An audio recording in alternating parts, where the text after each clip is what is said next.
So the next skill we're going to be covering, and this is a more advanced skill. So after you've pretty much assembled your trailer, you've got all your music, your sound effects, basically when your project has reached that final cut stage, if we've talked about that in media at this point, you're going to be entering a color grading stage. Now, in the more advanced years, or even in the film industry, this is normally done by your director of photography. But for now, you're the editor. You're going to be handling the color grading. Now, color grading just simply refers to the changing of the colors to something more stylized or something that's more in your best interest. So it elevates the production because it makes the colors more vibrant or more black and white or sepia.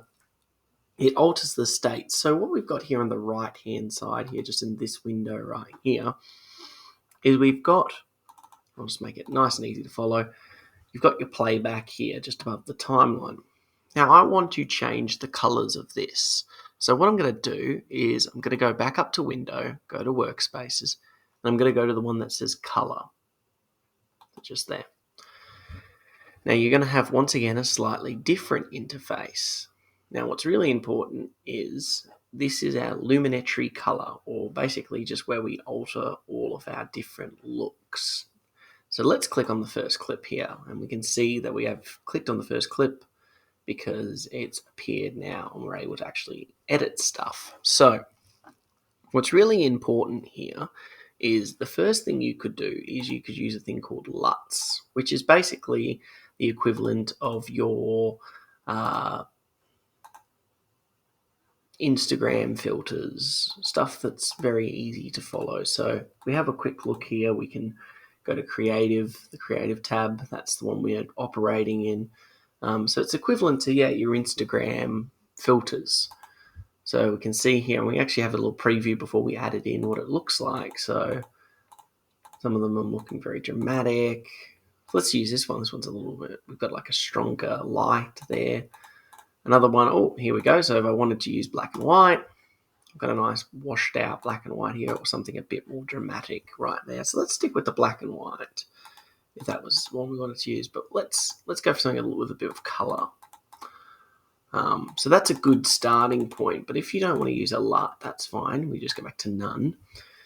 Now, there are little things we can do here. So faded film basically makes the film more washed out and grey. So if we move that cursor along, makes it more washed out grey. Sharpening the image affects the lines in the image, so it makes them more defined, or less defined, so more blurry.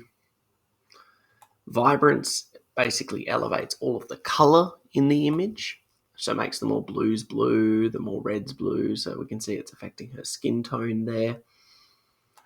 And then you've got saturation, which is in the name. It affects all the saturation in the image, so it makes those blues more blue, we can see, or we desaturate it, so we make it more that browny sepia grey colour.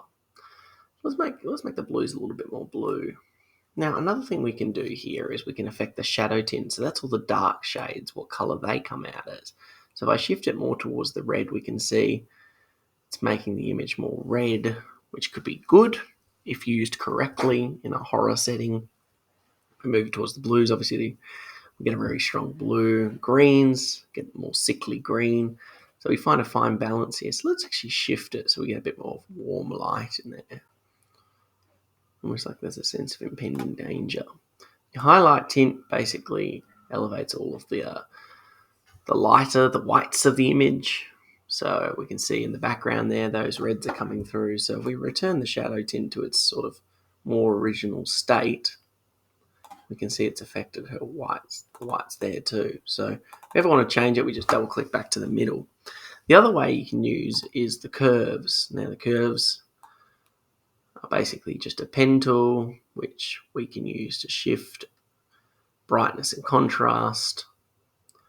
So we can make it super dark. So let's break it a bit brighter.